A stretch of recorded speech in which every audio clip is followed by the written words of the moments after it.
There used to be a time where people, philosophers were talking about capitalism and communism, atheism came. Now we're in a new world. We're in emotivism. Your emotions are the new religion. Let me just feel good, man. I just want to feel good. Let me just live in my feelings, And this is actually the description that Allah is giving of these people on Judgment Day when He says, الَّذِينَ هُمْ فِي خَوْضٍ يَلْعَبُونَ. Today's brief khutbah is going to be involving Surah At-Tur. Allah Azza wa Jal in many surahs describes the scene of Judgment Day. And this is one of those surahs. Its opening describes the scene of Judgment Day. Humanity is coming out of their graves, and now Allah says, فَوَيْلٌ يَوْمَئِذٍ لِلْمُكَذِّبِينَ. And the worst destruction and how terrible things are going to be on that day for people who used to call the truth a lie. You think of da'wah means you're inviting people to the truth. A mukaddib is inviting people to accept that the truth is a lie. They're doing a negative campaign. They're doing a batil campaign. So it's not just that they don't accept it themselves, they try to convince others also that it's untrue. Now, why do people reject the truth?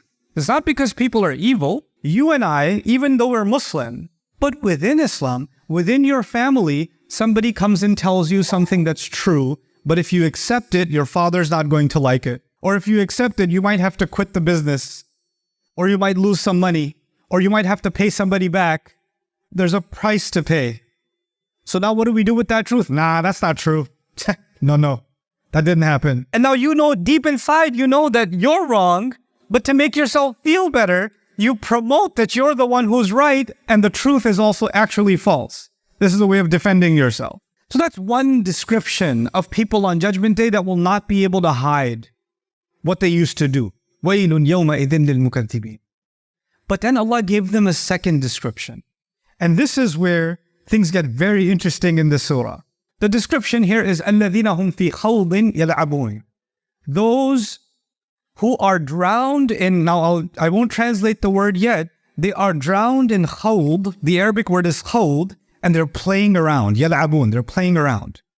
So let's dig into this word khawd a little bit. Let me explain the origin of this word to you and what we might learn from this word. اختاض الماء is when you dip something in the water. If you put an animal in the water, this is اختاض. If you're walking in the water and your clothes start getting wet because it's up to your knees, خاض في الماء. He's walking in the water. So when you're dipping yourself inside the water. Then they used to use the word mikhwad for, the ladle. Back in the day when they used to serve drinks, they would put this spoon inside the pot and then they would pour the drink. The thing that goes deep inside and you pour it, that's called a mikhwad. And they used to use the word mikhwada for a lu'lu', for a pearl, because you have to go deep inside the water to get it. And this became a figurative use. They started using it for khaba fil kalam. When you go into a subject and you keep talking about it and you're like drowned in that subject, like some of you play video games, right? You play online games and you're just always in the game. You're drowned in the game. You're doing khawd in the game. Somebody's into cars. They're always talking about cars. They're always thinking about cars. The background on their phone, the wallpaper is a car, right? They're always watching videos on cars. They're always, looking at updates on. This person is doing khawd in cars. You see, khawd actually means when people are drowned. A good word to understand this nowadays is when people are addicted to something. When they're addicted to something. And this is really interesting because there's even books on this. You should look up a book called The Age of Addiction. This age we live in now, before this age, people used to talk about alcohol addiction, right? Gambling can become an addiction. People that go to gambling, they don't just go once. They go back, they go back, they go back. They lose their house, they lose family, and they can't stop. Drugs can become an addiction. And many of you might already know the social media giants of the world, like Facebook, Instagram, these companies, they went to the top casinos in the world when they were first developing their behavior, because their apps have algorithms to make sure that the users that they have stay on the app.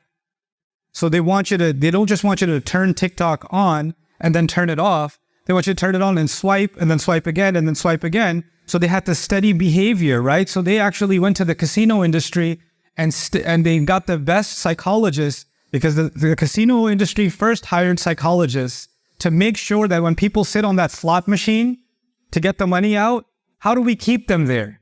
How do we keep them there as long as possible so they can stay more addicted? The same people who engineered the behavior in the casinos and the gambling industry in Las Vegas were some of the same engineers that modeled the behavior for, social media apps. They were hired by Silicon Valley to do that. Why? Because they know they can get the most out of you if you're the most addicted. If you are in khawd, if you're drowned in, you can't get out. And if you don't do it again, you feel something missing inside you. Somebody who's addicted to alcohol, they drink, they feel like they're done. They go 1 hour, 2 hours later, I gotta have it again. I gotta do it again. Give me another one. Their stomach is hurting, they're still drinking. They're in pain, they're still drinking. They're half asleep, they're still drinking. They wake up, they need a drink immediately. It's the same way with these kinds of other addictions. The addictions that are online, the addiction to entertainment. Some people are addicted to, movies, Netflix. Some people are addicted to sports. But these addictions are now the next thing Allah is talking about. When the truth comes, which is what the Quran is actually talking about, you have to deal with reality. You have to take responsibility for your actions. I have to take care of how am I going to spend my day? How am I going to spend my night? I have responsibility to myself. I have a responsibility to Allah. I have a responsibility to my family. I have to take care of all of these things. But if you don't want to accept that truth and you want to escape reality, you can go find yourself lost in one addiction or the other. And you can go inside of a khawd. Even to the point where, what some people do? If they hear a little bit of, you're at a gathering, because Eid, a lot of people had Eid gatherings. They got together, family got together, they're sitting and talking. And somebody brought something up about Allah's deen. And you'll notice some people in the family, immediately they change the subject and they want to do khawd in a different subject immediately. And they want to talk about it. And they're, oh, no, what about that UFC fight? What about this game? What about this movie? Oh my God, that was amazing. And then they want to keep talking about it. And if they do talk about the deen, they talk about the deen as a joke. It's like it's something funny to talk about. And even then, Allah even describes, حَتَّى يَفُوضُوا فِي حَدِيثٍ غَيْرِهِ. Don't talk to them when they're talking about your deen until they go and start diving into some other subject. They want to get immersed in this and this and this. Now, you and I have to ask ourselves, this is not a criticism of humanity. It's just you and me have to think about ourselves. Whatever I'm diving into every day, does it have a purpose or is it just me playing around? That's the real question I have to ask myself. Judgment Day, Allah says, وَيْلٌ يَوْمَئِذٍ لِلْمُكَذِّبِينَ الَّذِينَ هُمْ فِي خَوْضٍ يَلْعَبُونَ. They were drowned in things and they kept playing around. And every time the Quran was being called to, the truth was being called to, responsibility, because Judgment Day is all about responsibility, isn't it? That's all it is. Judgment Day is court. And what happens in a court? The judge tells you, you are responsible for what you did. That's all it is. You have to present yourself in court. And anybody who knows they have a court date coming and they have a trial coming, they'll get ready for the trial. That's what happens in this life. It's the same logic for Judgment Day. But someone who's not getting ready for the trial and they're playing and they're too addicted to their games, right? Then they're going to be in big trouble on that day. And somebody says, hey, the trial date is tomorrow. The trial is next week. Come on, let's go. Get ready. You're not ready. You didn't finish your work. It's going to be held against you. Get out of here, man. Let me play. That's not true.